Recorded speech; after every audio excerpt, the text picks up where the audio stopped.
विराट रूप देख अर्जुन अपनी सुध बुध खो बैठता है। वो स्वयं को नियंत्रण में लाते हुए समझ रहा है कि आखिर कृष्ण क्या है। वो कृष्ण को कहता है कि आप तो वायु, यमराज, अग्नि, वरुण, चंद्रमा, प्रजा के स्वामी ब्रह्मा और ब्रह्मा के भी पिता हैं। आपके लिए हजारों हजारों बार नमस्कार नमस्कार हो प्रभु। आपके लिए फिर भी बार बार नमस्कार नमस्कार। भावनाएं तो नियंत्रण में आ जाएंगी, लेकिन अर्जुन समझ रहा है कि उसने जो कृष्ण का असली रूप देखा है वो नियंत्रण में शायद कभी ना आए। ऐसा भयंकर, ऐसा विशाल, ऐसे स्वरूप को तो बस आप नमस्कार ही कर सकते हैं। अर्जुन आगे कहता है, हे अनंत सामर्थ्य वाले, आपके लिए आगे से और पीछे से भी नमस्कार। हे सर्वात्मन, आपके लिए सब ओर से ही नमस्कार हो, क्योंकि अनंत पराक्रमशाली आप समस्त संसार को व्याप्त किए हुए हैं। इससे आप ही सर्वरूप हैं। सखेति मत्वा प्रसभं यदुक्तं, हे कृष्ण हे यादव हे सखेति, अजानता महिमानं तवेदं, मया प्रमादात् प्रणयेन वापि, यच्चावः सार्थमसत्कृतोऽसि, विहारशय्यासन भोजनेषु, एकोऽथवाप्यच्युत तत्समक्षं, तत्क्षामये त्वामहमप्रमेयम्। अब अर्जुन को याद आ रहा है कि वो कैसे कृष्ण को अपना मित्र मान उनके साथ अटखेली किया करता था। वो कहता है कि उनके इस प्रभाव को वो नहीं जानता था। इसमें उसकी कोई गलती नहीं कि उसने कृष्ण को हे कृष्ण, हे यादव, हे सखे कहा। अर्जुन कहता है कि ये सब उसने बिना सोचे समझे हठात कहा है। विनोद करते हुए, सोते हुए, बैठे हुए और भोजनादि के समय, अकेले में या उन सखाओं के सामने भी अगर उसने कृष्ण को कभी गलती से अपमानित किया तो वो उसके लिए शर्मिंदा है। वो सब अपराध प्रेम में बिना सोचे समझे किए गए थे। उसके लिए अर्जुन कृष्ण से क्षमा मांग रहा है। पितासि लोकस्य चराचरस्य, त्वमस्य पूज्यश्च गुरुर्गरीयान्, न त्वत्समोऽस्त्यभ्यधिकः कुतोऽन्यो, लोकत्रयेऽप्यप्रतिमप्रभाव। अर्जुन अब अपने होश में वापस आ रहा है और समझ रहा है कि जिसके साथ वो दोस्त की तरह, सखा की तरह व्यवहार करता था, वो तो इस चराचर जगत के पिता और सबसे बड़े गुरु हैं।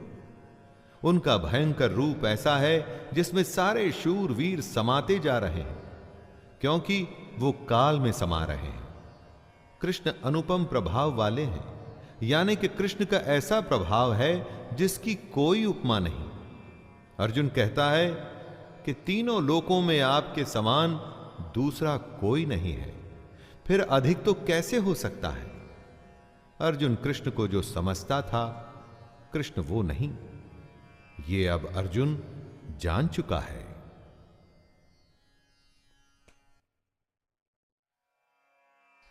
तस्मात् प्रणम्य प्रणिधाय कायं, प्रसादये त्वामहिमीशमीड्यं, पितेव पुत्रस्य सखैव सख्युः, प्रियः प्रियायार्हसि देव सोढुम्।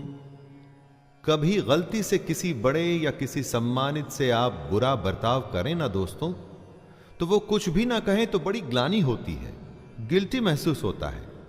बस ऐसा ही अर्जुन के साथ भी हो रहा है। अर्जुन कृष्ण के चरणों में निवेदन कर रहा है कि स्तुति करने योग्य आप ईश्वर को प्रसन्न होने के लिए मैं प्रार्थना करता हूं। हे देव, पिता जैसे पुत्र के, सखा जैसे सखा के और पति जैसे प्रियतमा पत्नी के अपराध सहन करते हैं, वैसे ही आप भी मेरे अपराध को सहन करने योग्य हैं। अर्जुन के जैसे ही अगर कभी हमें भी अपनी गलती का एहसास हो ना दोस्तों, तो माफी मांगने में कभी संकोच नहीं करना चाहिए।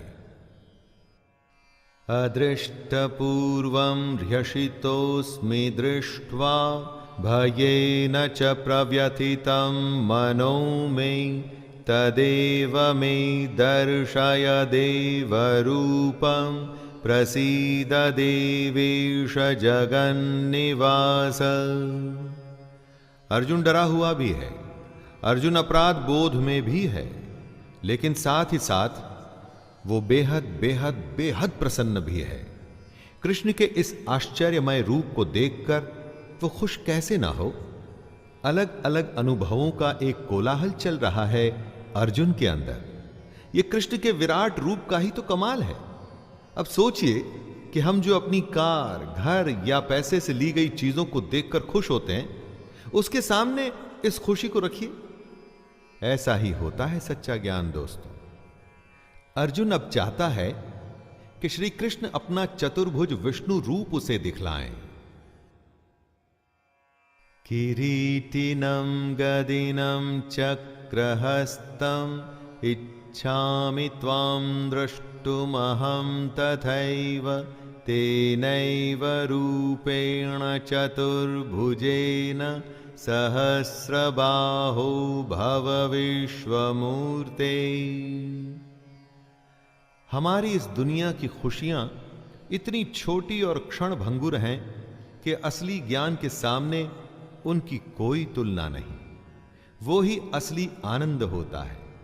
इसीलिए धरती को दुख का घर भी कहा गया है, क्योंकि आप चाहें कुछ भी कर लें, अंत में दुख ही जीतता है। और वो इसलिए क्योंकि आप अपने अज्ञान को हटाकर उस परमात्मा के असली रूप को नहीं देखना चाहते। इसीलिए ये गीता रची गई है दोस्तों।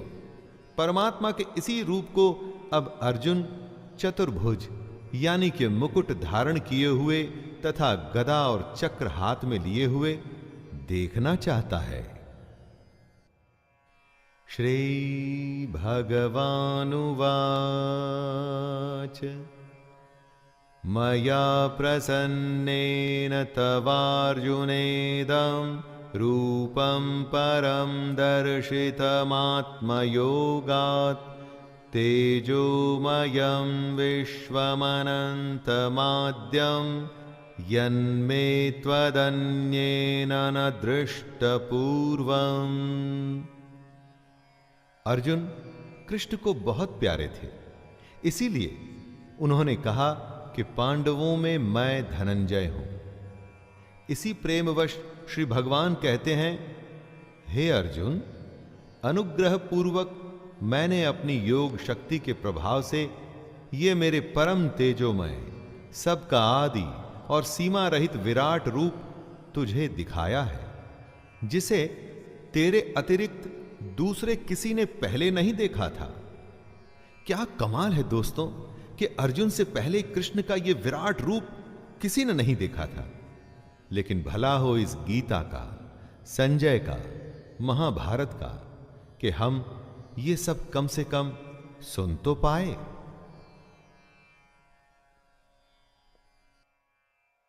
न वेदयज्ञाध्ययनैर्न दानैर्न च क्रियाभिर्न तपोभिरुग्रैः एवं रूपः शक्य अहं नृलोके द्रष्टुं त्वदन्येन कुरु प्रवीर। कृष्ण कहते हैं कि मनुष्य लोक में उनका यह विश्व रूप न वेद और न यज्ञों के अध्ययन से, न दान से, न क्रियाओं से और न उग्र तपों से देखा जा सकता है। अर्जुन के अतिरिक्त दूसरा कोई भी कृष्ण का यह रूप नहीं देख सकता। ऐसा पहली बार हो रहा है कि कृष्ण अपना विराट रूप इस तरह से दिखा रहे हैं।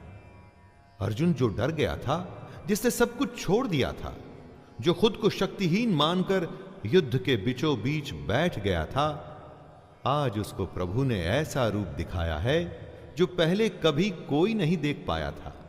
वो इसलिए क्योंकि अर्जुन अपने अज्ञान से बाहर आ रहा था।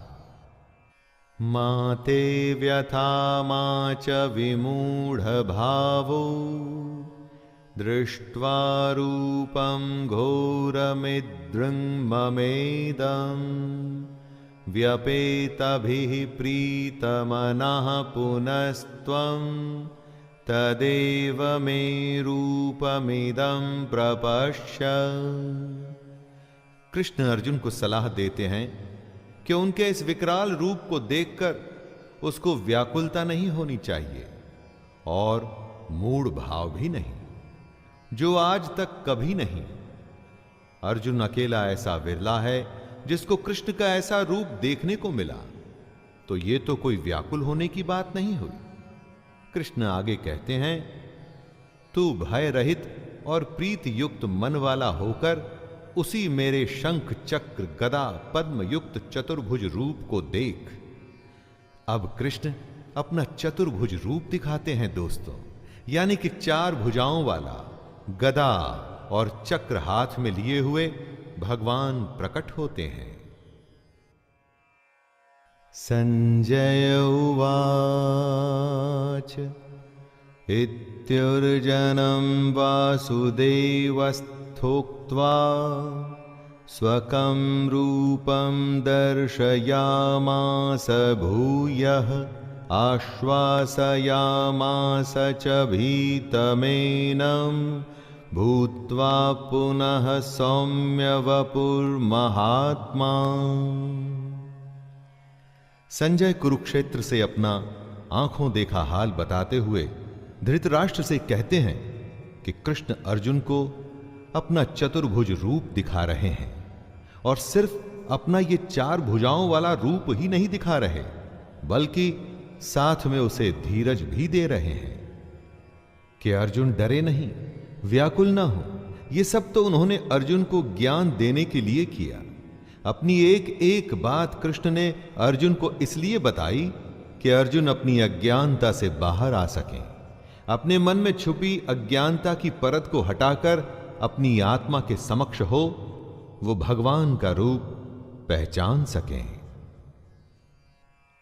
अर्जुन उवाच दृष्ट्वेदं मानुषं रूपं तव सौम्यं जनार्दन इदानीमस्मि संवृत्तः सचेतः प्रकृतिं गतः।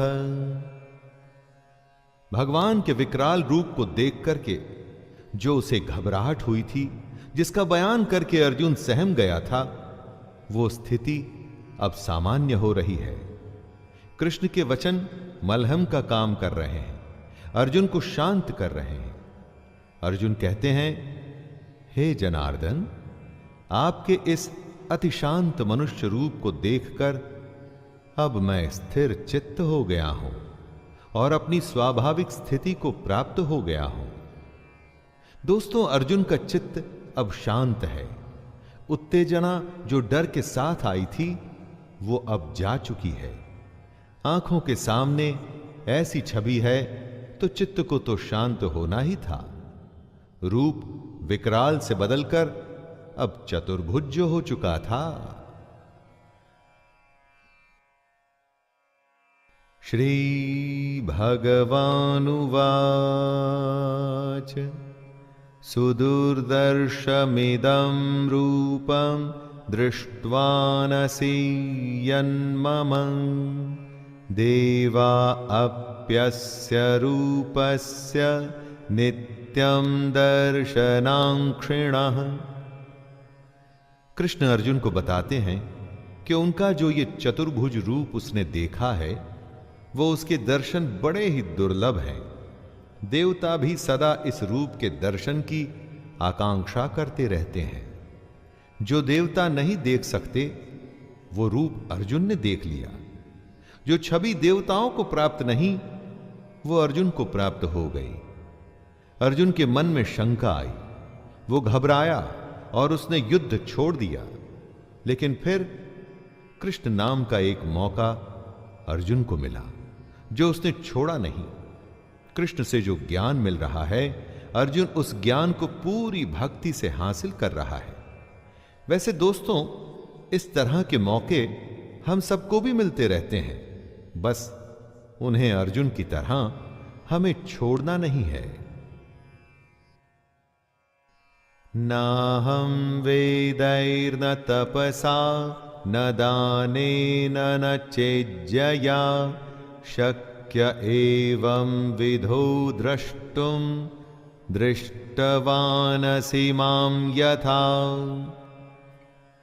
न वेदों से, न तप से, न दान से और न यज्ञ से ही कृष्ण का यह चतुर्भुज रूप देखा जा सकता है। आपको हैरानी नहीं होती कि कृष्ण ऐसा कैसे कर सकते हैं? माना कि कृष्ण उनका प्रिय है, वो उनको पसंद है, लेकिन बाकियों के लिए ऐसा कैसे हो सकता है कि वो कृष्ण के इस रूप को कभी देख ही न पाए? देवता तक को कृष्ण ने अपने इस रूप से वंचित किया हुआ। ऐसा क्यों? क्योंकि कृष्ण को ढोंग और पाखंड बिल्कुल पसंद नहीं है दोस्तों। वो दिखावे के एकदम खिलाफ हैं। मन में सच्चाई की, अनन्य श्रद्धा की वो बात करते हैं। इसीलिए अपने इस रूप को उन्होंने इतना दुर्लभ बना रखा है।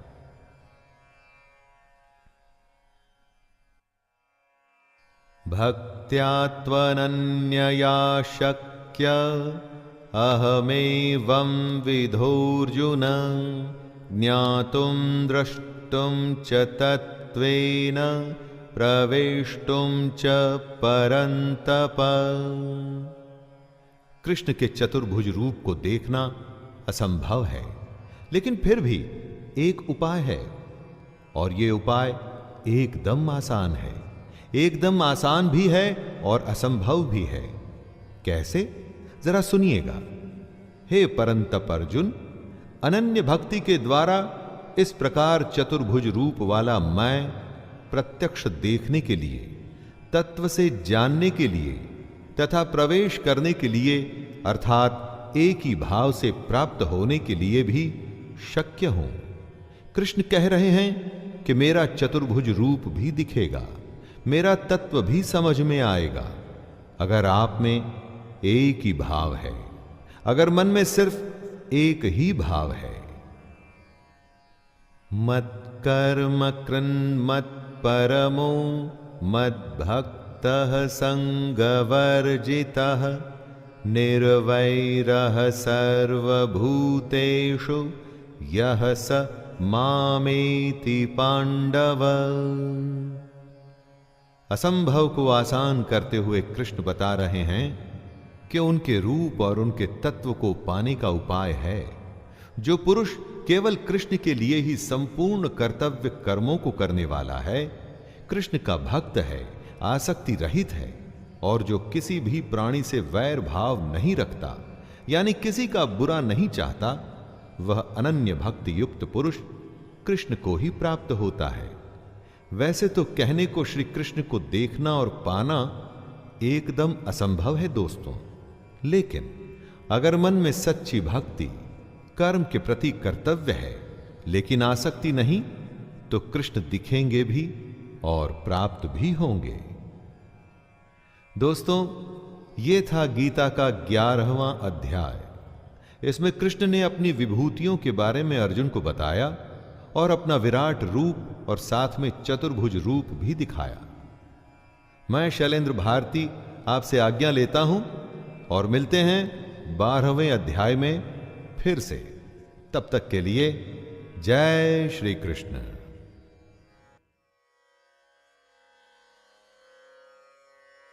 भगवद गीता अध्याय 12। दोस्तों, मंदिर में जाकर के आप ईश्वर की उपासना कर सकते हैं, या चाहें तो अपने काम को करते हुए भी कृष्ण को मन में रख सकते हैं। दोनों तरह की भक्ति में कोई फर्क नहीं है, लेकिन कृष्ण कर्म योग को अधिक महत्व देते हैं। अगर आप अपना हर काम कृष्ण को समर्पित करते हुए करें, तो काम का काम और कृष्ण का नाम भी हो जाएगा। मैं शैलेंद्र भारती भगवत गीता का 12वां अध्याय शुरू करता हूं, जिसका नाम है भक्ति योग।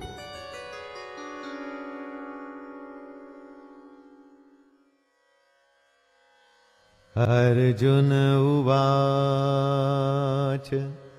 एवं सततयुक्ता ये भक्तास्त्वं पर्युपासते ये चाप्यक्षरमव्यक्तं तेषां के योगवित्तमः। इस श्लोक में अर्जुन एक ऐसा प्रश्न पूछ रहे हैं जिसके बारे में हम सब सोचते हैं। कुछ प्रेमी भक्तजन तो निरंतर कृष्ण के भजन और ध्यान में लगे रहकर उनकी पूजा करते हैं, लेकिन कुछ दूसरे भी भक्त होते हैं जो केवल अविनाशी सच्चिदानंद घन निराकार ब्रह्म को ही भजते हैं। तो इन दोनों प्रकार के भक्तों में अति उत्तम कौन है? दोस्तों, जिस कृष्ण के रूप को हम जानते हैं वो सगुण है। एक होता है ब्रह्म, जिसका अंश हम सब में है। उस निराकार परमात्मा को निर्गुण कहते हैं। ऐसे दो अलग अलग तरीके से भजने वालों में कृष्ण को ज्यादा मान्य कौन है?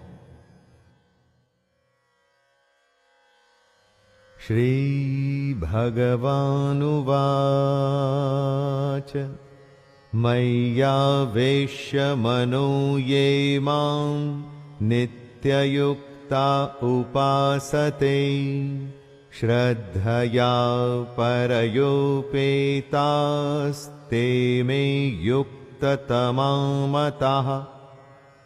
श्री भगवान बोले, जो लोग मुझ में मन को लगा के निरंतर मेरे भजन में लगे रहते हैं, ऐसे भक्तजन श्रद्धा से युक्त मेरे सगुण रूप को भजते हैं। वे मुझको उत्तम योगी मान्य हैं। बंसी बजैया, रास रचैया, ये कृष्ण का सगुण रूप है। सगुण रूप मतलब जहां पर एक आकार है, एक अस्तित्व है, एक पहचान है, जिसका कि उसके गुणों के माध्यम से आप किसी को उदाहरण दे सकते हैं। और निर्गुण रूप में कोई आकार नहीं, कोई अस्तित्व नहीं, बस एक परम तत्व होता है। कृष्ण कहते हैं कि उनके सगुण रूप को पूजने वाले योगी उन्हें बहुत पसंद हैं।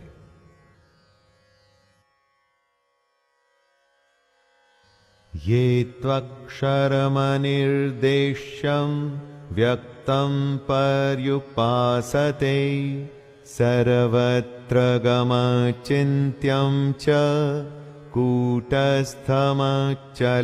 ध्रुवं सन्नियम्येन्द्रियग्रामं सर्वत्र समबुद्धयः ते प्राप्नुवन्ति मामेव सर्वभूतहिते रताः।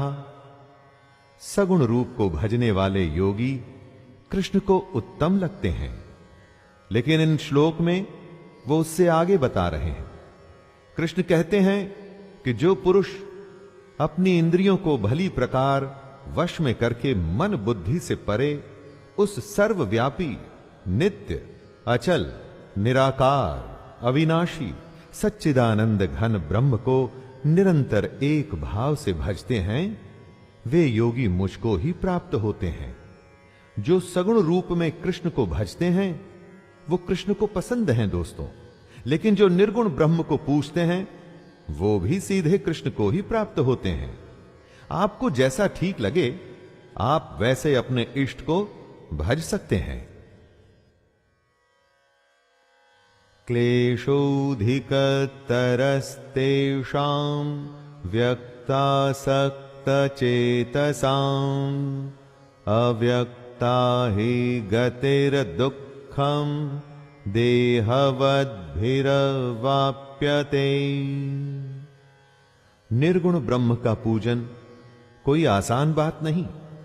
कृष्ण बता रहे हैं कि उस निराकार ब्रह्म में आसक्त चित्त वाले पुरुषों की साधना में विशेष परिश्रम होता है, क्योंकि आपको अपना देहाभिमान छोड़ना पड़ता है। जब निराकार को पूजेंगे तो स्वाभाविक है कि आप आकार में आस्था नहीं कर सकते। उसके लिए खुद की देह का, खुद के आकार का जो स्वाभिमान है वो भी तो छोड़ना होगा।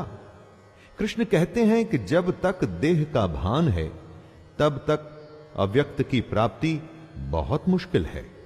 ऐसा नहीं है कि निर्गुण की उपासना गलत है, बस यह कि बहुत ही दुष्कर है। इसी के बारे में कृष्ण चेतावनी दे रहे हैं।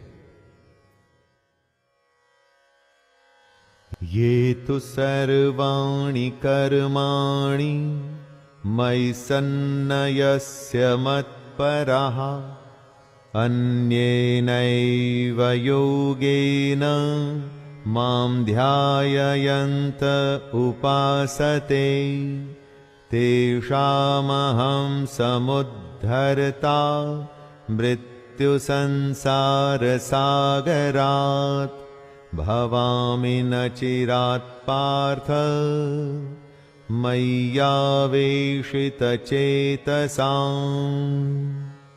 लेकिन जो लोग कृष्ण को ही मानते हैं, अपने सारे कर्मों को कृष्ण में अर्पण कर उसके सगुण रूप की उपासना करते हैं, कृष्ण को ही परमेश्वर मान अनन्य भक्ति योग से लगातार चिंतन करते हुए भजते हैं, उनका उद्धार कृष्ण स्वयं करते हैं। कृष्ण अर्जुन को बताते हैं, हे अर्जुन, मुझ में चित्त लगाने वाले प्रेमी भक्तों का मैं शीघ्र ही मृत्यु रूप संसार समुद्र से उद्धार कर देता हूं। दोस्तों, पुस्तक से पढ़ाई आप स्वयं करके भी एग्जाम्स में पास हो सकते हैं, कोई रोकने वाला नहीं। लेकिन अध्यापक उस पढ़ाई को आसान कर देता है। आपके साथ वो आपका मार्गदर्शन करते हुए चलता है। प्रॉब्लम होने पर आप उस टीचर से पूछ सकते हैं। वैसा ही कृष्ण के सगुण रूप की पूजा है। मय्येव मनං आधस्त्व मयि बुद्धिं निवेशय निवसिष्यसि मय्येव अत ऊर्ध्वं न संशयः। कृष्ण अर्जुन को सलाह देते हैं कि उसको कृष्ण में मन को लगाना चाहिए, कृष्ण में ही बुद्धि को लगाना चाहिए। दोस्तों, अपना मन और बुद्धि दोनों अगर आप कृष्ण में या अपने लक्ष्य, अपने काम में लगा देंगे तो फिर वो काम कितना भी मुश्किल हो, आप उसमें लगातार लगे रहेंगे, अपने लक्ष्य की ओर हमेशा बढ़ते रहेंगे। ऐसा ही कृष्ण भी कहते हैं कि उनमें मन और बुद्धि लगा के भक्त फिर उनमें ही निवास करने लगता है। इसमें कुछ भी संशय नहीं है। जिस भी वस्तु या काम में मन और बुद्धि दोनों लग गई तो फिर आप उसी में ही तो निवास करने लगते हैं, उसी काम को जीने लगते हैं। और यही बात श्री कृष्ण सिखा रहे हैं। अथ चित्तं समाधातुं न शक्नोषि मयि स्थिरम् अभ्यासयोगेन ततो मामिच्छाप्तुं धनंजय। ये कह तो दिया कि मन और बुद्धि को कृष्ण में यानी अपने काम में लगाना है, लेकिन क्या यह आसान है? नहीं, बिल्कुल भी नहीं। मन कभी रुकता नहीं दोस्तों। मन का स्वभाव ही ऐसा है कि आप इसे जो करने को कहेंगे ये उसका उल्टा करने की ही कोशिश करेगा। इसको रोकना ही दुनिया का सबसे दुष्कर काम है। दुष्कर तो है, मुश्किल है, परंतु असंभव नहीं। इसी मन को साधने के लिए कृष्ण अर्जुन से कहते हैं, यदि तू मन को मुझ में अचल स्थापन करने के लिए समर्थ नहीं है तो हे अर्जुन, अभ्यास रूप योग द्वारा मुझको प्राप्त होने के लिए इच्छा कर। अभ्यास ही इस मन को नियंत्रण में करने का उपाय है। अभ्यासेप्यसमर्थोऽसि मत्कर्म परमो भव मदर्थमपि कर्माणि कुर्वन् सिद्धिमवाप्स्यसि। मन को संयम में करने का तरीका कृष्ण ने बताया और वो है अभ्यास। और यदि कोई योग का लगातार अभ्यास करने में भी समर्थ नहीं तो भी उसके लिए कृष्ण रास्ता बता रहे हैं और वो रास्ता है केवल केवल और केवल कृष्ण के लिए कर्म करना। अपना हर कर्म कृष्ण को सौंपकर अगर आप अपने मन, वाणी और शरीर को भी कृष्ण को ही समर्पित कर देंगे तो भी आपको ईश्वर की प्राप्ति हो जाएगी। दोस्तों, इसका मतलब यह बिल्कुल भी नहीं कि आप 24 घंटे कृष्ण की पूजा पाठ में लगे रहें। इसका अर्थ है कि जो भी आप करें उसमें कृष्ण का स्मरण, उनकी बातें और उनके ज्ञान का विचार रहे। अथैतदप्यशक्तोऽसि कर्तुम् मद्योगमाश्रितः सर्वकर्म फलत्यागं ततः कुरु यतात्मवान्। कृष्ण अर्जुन से कहते हैं कि हे अर्जुन, अपने सारे कर्म तुम मुझको समर्पित कर। अपना मन और शरीर मुझ में लगाने में समर्थ न हो सके तो एक और उपाय है और वो है कर्मों के फल का त्याग। कर्म करते हुए लाभ हानि का न सोच, फायदे नुकसान की चिंता न करते हुए अगर अपनी मन और बुद्धि पर विजय पा लेता है तो इस उपाय से तो मुझे प्राप्त कर सकता है। दोस्तों, सोचिए, अगर आपने अपने कर्म के लाभ और हानि के बारे में नहीं सोचा तो मन में कभी बुरे विचार आ ही नहीं सकेंगे, क्योंकि मन में गलत विचारों का आगमन ही लालच यानी कि लोभ से होता है।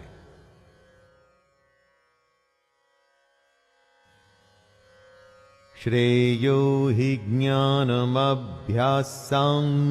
ज्ञानाध्यानं विशिष्यते ध्यानात् कर्मफलत्यागस्त्यागाच्छान्तिरनन्तरम्।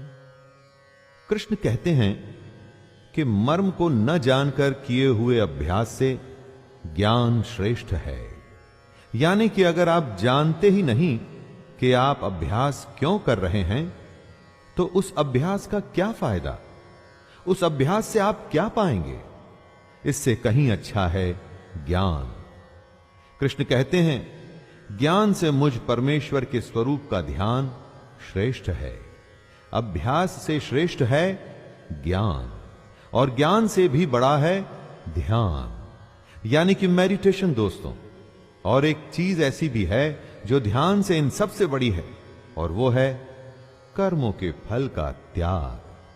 अगर आप अपने कर्मों के फल को त्याग सकते हैं तो उससे बड़ी पूजा कोई नहीं।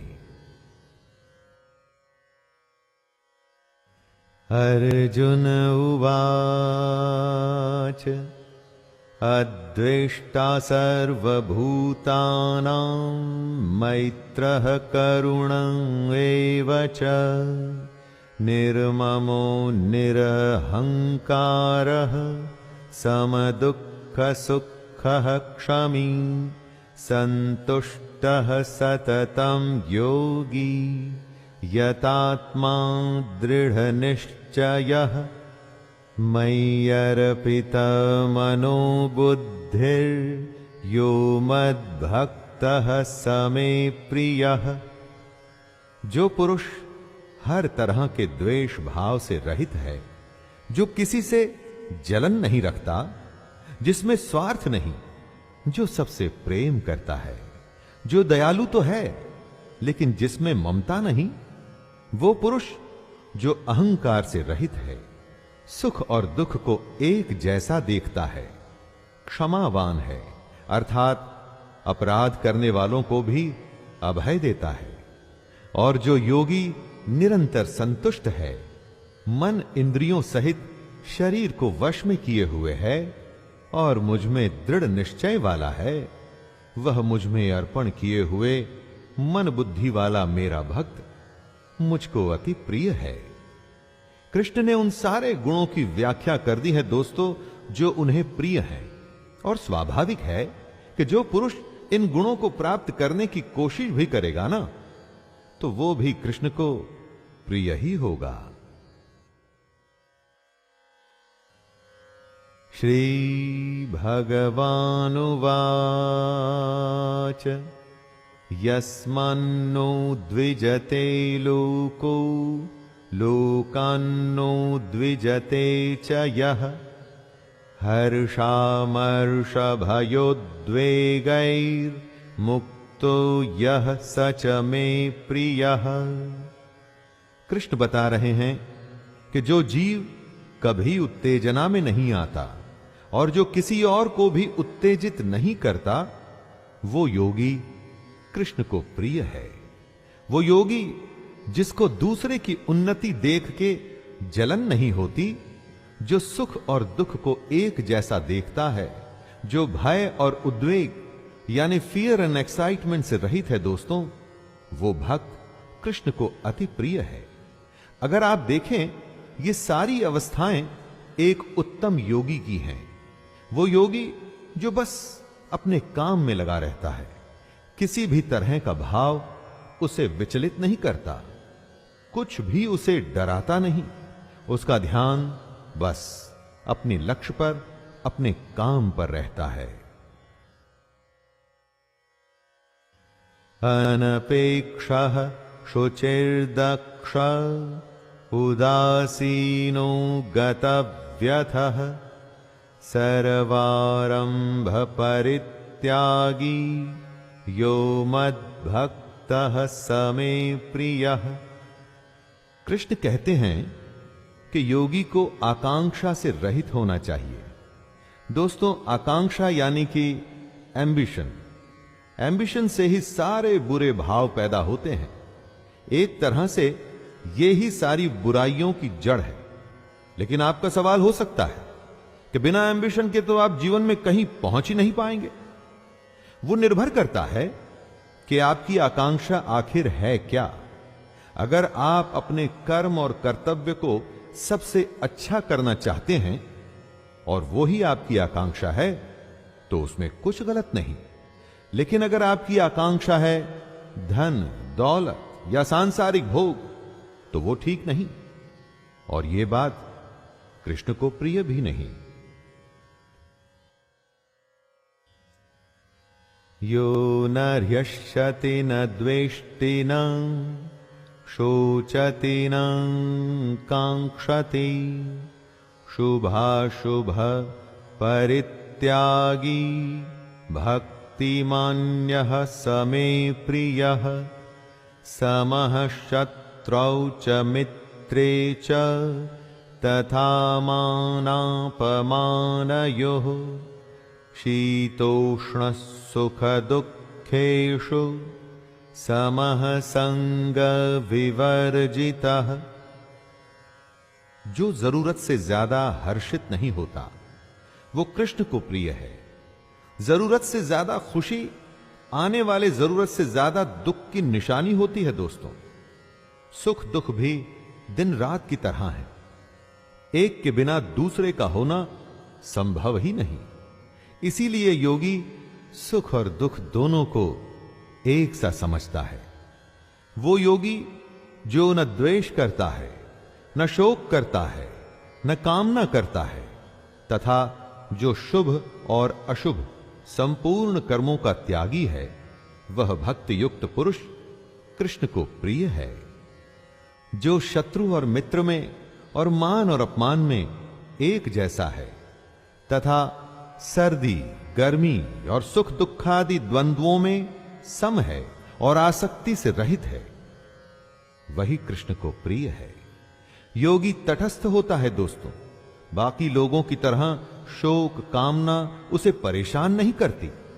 वो बस अपने कर्म में नियत रहता है। तुल्य निंदास्तुतिर्मौनी संतुष्टो येन केनचित् अनिकेतः स्थिरमतिर्भक्तिमान् मे प्रियो नरः। जब आपकी तारीफ होती है तो मन कैसे खुशी से भर जाता है, पांव जमीन पर नहीं पड़ते।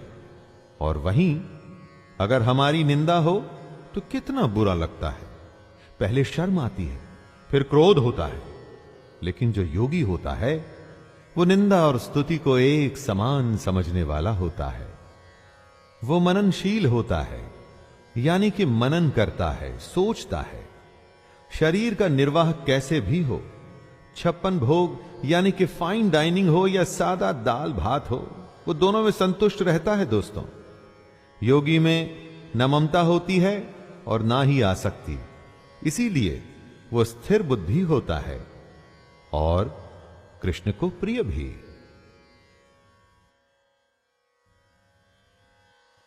ये तु धर्म्यामृतमिदं यथोक्तं पर्युपासते श्रद्धानां मत्परमां भक्तास्तेतीव मे प्रियाः। जो पुरुष, जो योगी श्रद्धायुक्त है वो कृष्ण को प्रिय है। लेकिन श्रद्धा किस में? श्रद्धा अपने कर्तव्य में, श्रद्धा अपने कर्म में, श्रद्धा कृष्ण के ज्ञान में, उसके स्वरूप में। जहां श्रद्धा होती है वहां शंका नहीं होती, क्योंकि जिस पर आप शक करते हैं उसे सम्मान के साथ स्वीकार कैसे करेंगे? जो नौकरी आपको पसंद नहीं ना दोस्तों, उसमें पूरे मन से आप कैसे काम करेंगे? जो रिश्ता आपको पसंद नहीं, उसको कैसे निभाएंगे? जीवन के हर अंग में अगर श्रद्धा हो तो सारे काम अच्छे से होते हैं। जैसे कृष्ण ने बताए वैसे ही होते हैं। जो है उसको सच्चे मन से श्रद्धा के साथ स्वीकार कर उसे और अच्छा करने की कोशिश करिए। जीवन अच्छा हो जाएगा और कृष्ण को भी आप पसंद आएंगे। दोस्तों, ये था 12वां अध्याय। इसमें कृष्ण ने योगी के गुण, उसके लक्षण और भक्ति करने के अलग अलग तरीकों के बारे में बताया। तरीका आप पर निर्भर करता है, कोई भी चुनिए, बस भक्ति सच्ची रखिएगा। तो आइए अध्याय 12 को यहीं विराम देता हूं और दूसरे अध्याय में फिर से आपसे मुलाकात होगी। तब तक के लिए अपने दोस्त शैलेंद्र भारती को आज्ञा दीजिए। जय श्री कृष्ण।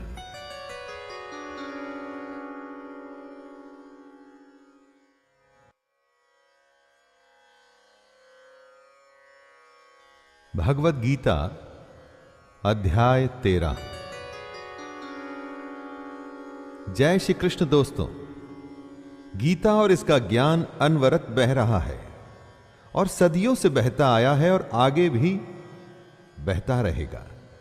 लेकिन हमारी कोशिश है कि इसको आपकी ही भाषा में ऐसे प्रस्तुत करें कि यह आपके जीवन का हिस्सा बन जाए। मैं शैलेंद्र भारती अब भगवत गीता का 13वां अध्याय शुरू करता हूं, जिसका कि नाम है क्षेत्र क्षेत्रज्ञ विभाग योग।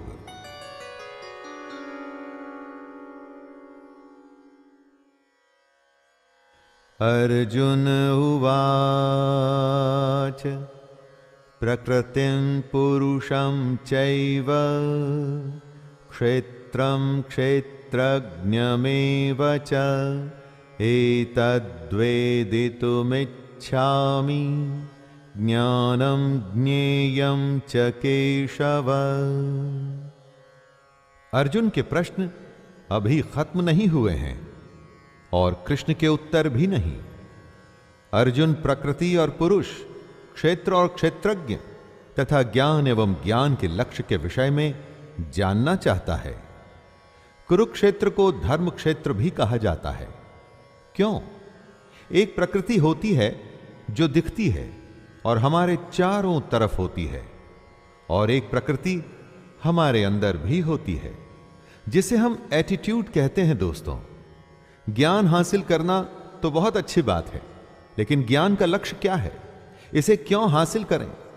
इसी तरह की कुछ बातें जो सुनते तो रोज हैं, लेकिन समझते कम हैं, उन्हीं के बारे में अब कृष्ण बताएंगे। श्री भगवानुवाच इदं शरीरं कौन्तेय क्षेत्रमित्यभिधीयते एतद्यो वेत्ति तं प्राहुः क्षेत्रज्ञ इति तद्विदः। कृष्ण कहते हैं कि हमारा ये शरीर क्षेत्र है। जैसे खेत में बोए गए बीजों का उनके अनुरूप फल समय पर प्रकट होता है, वैसे ही हमारे शरीर में बोए हुए कर्मों के संस्कार भी बीज हैं, जिनका फल समय पर प्रकट होता है। इसलिए हमारे शरीर का नाम क्षेत्र भी है, और जो इस बात को जानता है उसको क्षेत्रज्ञ कहते हैं। बात को जानने से मतलब है कि जो इस बात का तत्व, इसका मर्म जानता है, ऐसे मनुष्य को ज्ञानी कहते हैं। जिस तरह से एक किसान अपने क्षेत्र का ध्यान रखता है, ठीक वैसे ही हमें भी अपने शरीर का ध्यान रखना होता है। श्री भगवानुवाच क्षेत्रज्ञं चापि मां विद्धि सर्वक्षेत्रेषु भारत क्षेत्रक्षेत्रज्ञयोर्ज्ञानं यतज्ञानं मतं मम तत्क्षेत्रं यच्च यादृक्व यद्विकारी यतश्च यत् स च यो यत् प्रभावश्च तत्समासेन मे शृणु। जहां पर कुछ होता है उसे शरीर या क्षेत्र कहते हैं, और इस होने का जहां पर प्रभाव पड़ता है, असर होता है, उसे क्षेत्रज्ञ कहते हैं।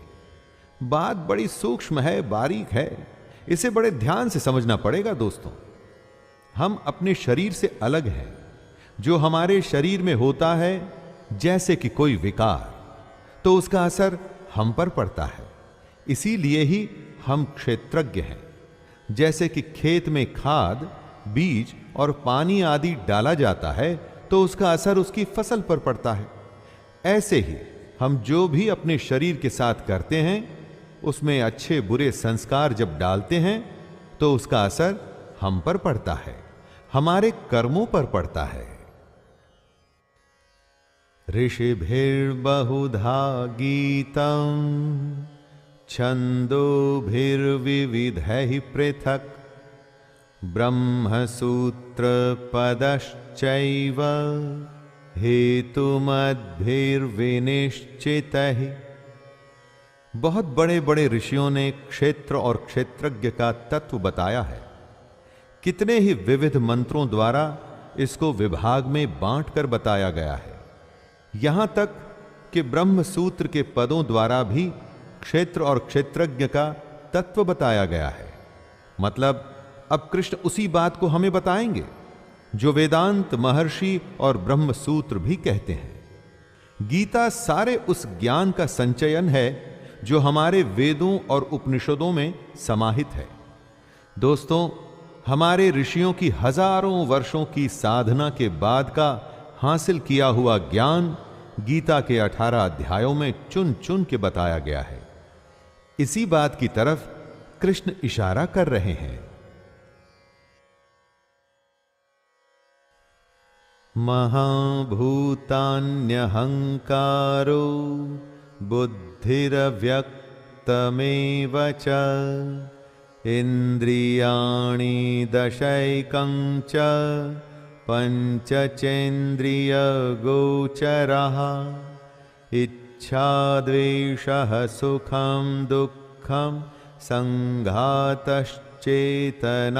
धृतिः एतत् क्षेत्रं समासेन सविकार मुदारितम। कृष्ण क्षेत्र के बारे में बताते हुए कहते हैं, 5 महाभूत यानी कि अग्नि, जल, वायु, आकाश और पृथ्वी इस क्षेत्र का स्वरूप है। 5 महाभूत के साथ अहंकार, बुद्धि, हमारी मूल प्रकृति तथा 10 इंद्रियां ही वो विकार हैं जिससे हमारे इस क्षेत्र का स्वरूप बनता है। इसी स्वरूप में एक मन और 5 इंद्रियों के विषय अर्थात शब्द, स्पर्श, रूप, रस और गंध भी शामिल है। इन सब के अलावा इच्छा, द्वेष, सुख, दुख, स्थूल देह का पिंड, चेतना और धैर्य भी क्षेत्र के विकार हैं। दोस्तों, जिन जिन साधनों से हम इस दुनिया से डील करते हैं, एक तरह से वो सारे विकार माने गए हैं शरीर रूपी क्षेत्र के। हमारे इसी क्षेत्र में बोया गया अच्छा या भला संस्कारों के रूप में उगता है। जैसे किसान अपनी खेती काटता है, वैसे ही हम अपने संस्कार, अपने कर्म काटते हैं। अमानित्वम दंभित्वम अहिंसा क्षान्तिरार्जवम् आचार्योपासनं शौचं स्थैर्यमात्मा विनिग्रह। इस श्लोक में कृष्ण क्षेत्रज्ञ के बारे में बता रहे हैं कि क्या होता है क्षेत्रज्ञ, जो क्षेत्र के तत्व को समझता है, यानी कि श्रेष्ठता के अभिमान का अभाव, घमंड का अभाव, किसी भी प्राणी को किसी भी प्रकार से न सताना, क्षमा करने का भाव, मन और बोलने में सादगी, श्रद्धा और भक्ति के साथ गुरु की सेवा, बाहर भीतर की शुद्धि यानी कि खाना पीना और जीवन भी शुद्ध और अंदर का मन भी शुद्ध।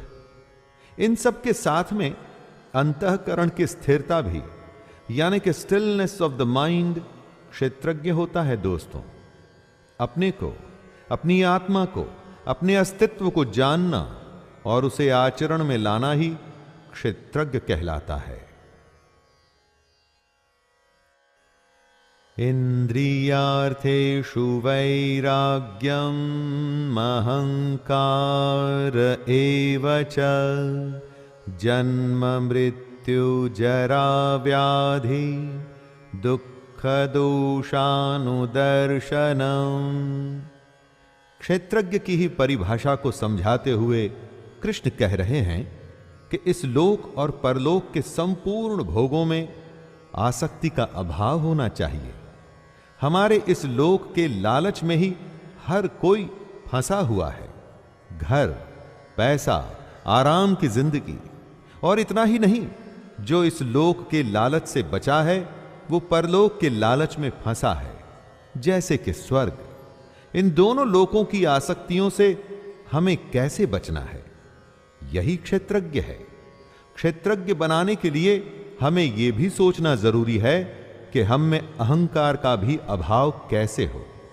जन्म, मृत्यु, जरा और रोग आदि में दुख और दोष क्यों होते हैं, इसके बारे में बार बार विचार करना ही क्षेत्रज्ञ है।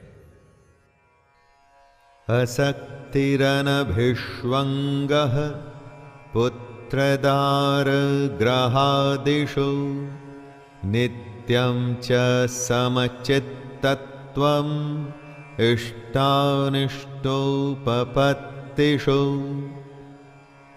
जब भी मनुष्य जन्म होता है तो घर होता है, विवाह होता है, स्त्री के साथ संतान होती है, घर में धन आता है, और यह क्रम हर जन्म में निरंतर चलता ही रहता है। इसके बारे में सोचना, क्यों होता है ऐसा बार बार लगातार हर जन्म में?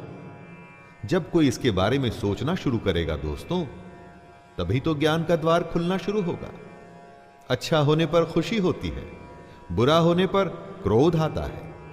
एक जन्म में ही ऐसा हर रोज होता है। ऐसा कब तक चलता रहेगा? सैकड़ों जन्म होंगे तो भी आप इसी दुनियादारी में क्या ऐसे ही फंसे रहेंगे?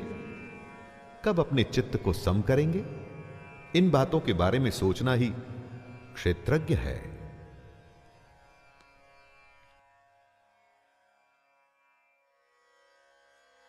मयि चानन्ययोगेन भक्तिरव्यभिचारिणी विविक्तदेशसेवित्वं रतिर्जनं संसदि। क्षेत्रज्ञ वही होता है जिसमें क्षेत्र के बारे में ज्ञान होता है। कृष्ण उसी के बारे में बता रहे हैं कि आखिर ज्ञान क्या होता है।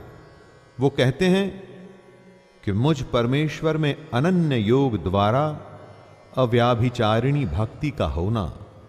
अव्याभिचारिणी भक्ति यानी कि ऐसी भक्ति जिसमें वासुदेव के अलावा और कोई नहीं।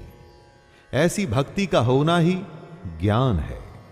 इसके अलावा एकांत और शुद्ध देश में रहने का स्वभाव और विषयासक्त मनुष्यों के समूह में रहने की आसक्ति का न होना भी ज्ञान है। एकांत सिर्फ योगी को ही पसंद आता है। बाकी जो विषयासक्त लोग होते हैं ना दोस्तों, वो भीड़ में रह के अपनी दुनिया में फंसे रहते हैं। इससे अलग होकर के ध्यान करना ही ज्ञान है। अध्यात्म ज्ञान नित्यत्वं तत्त्वज्ञानार्थ दर्शनम् एतज्ज्ञानमिति प्रोक्तम् अज्ञानम यदतोन्यथा। ज्ञान क्या है और क्या नहीं, उसी को कृष्ण स्पष्ट कर रहे हैं। आधिपत्य आध्यात्म ज्ञान क्या होता है? जिस ज्ञान से यह पता चले कि बस आत्मा ही सब कुछ है, आत्मा के अलावा और कुछ भी नहीं, वो होता है आधिपत्य आध्यात्म ज्ञान। और तत्व ज्ञान वो होता है जिससे परमात्मा से साक्षात्कार हो। इस ज्ञान के बाद बस परमात्मा ही दिखता हो और कुछ भी नहीं। इस तरह से आध्यात्म ज्ञान और तत्व ज्ञान, बस ये दो ज्ञान होते हैं और कुछ भी नहीं। जो भी इनके विपरीत है वो अज्ञान है। जैसे कि मान, दंभ, हिंसा आदि। अज्ञान हमें आध्यात्म और तत्व से दूर ले जाता है। आध्यात्म ज्ञान और तत्व ज्ञान हमें सच्चाई के पास लाता है। ज्ञेयं यत्तत्त्व प्रवक्ष्यामि यज्ञात्वामृतमश्नुते अनादिमत्परं ब्रह्म न सत्तन्नासदुच्यते। कृष्ण जीवन को एक एक करके खोल रहे हैं। सबसे बड़े भेद, सबसे बड़ी गोपनीय बातें, सीक्रेट्स एक एक करके बता रहे हैं दोस्तों।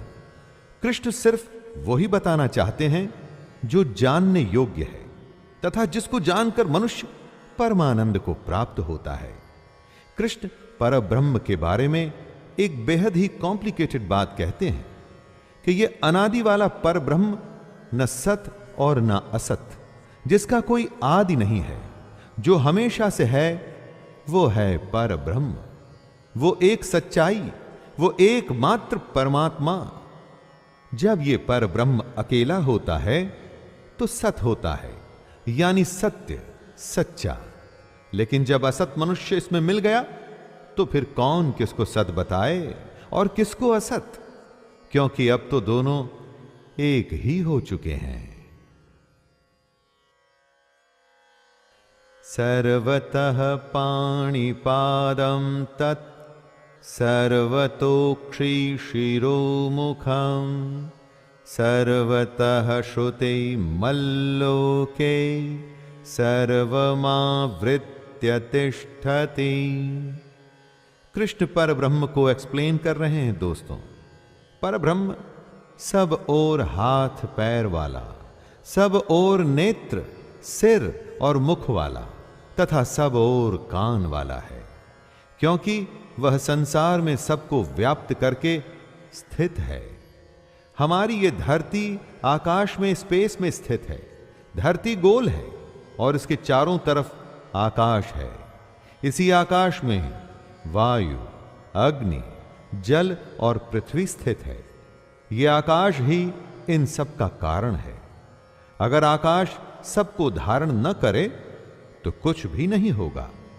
वैसे ही परमात्मा भी सबका कारण रूप होने से सारी दुनिया को व्याप्त करके स्थित है। यानी हम सब इसी पर ब्रह्म की वजह से हैं और इसी में स्थित हैं। सर्वें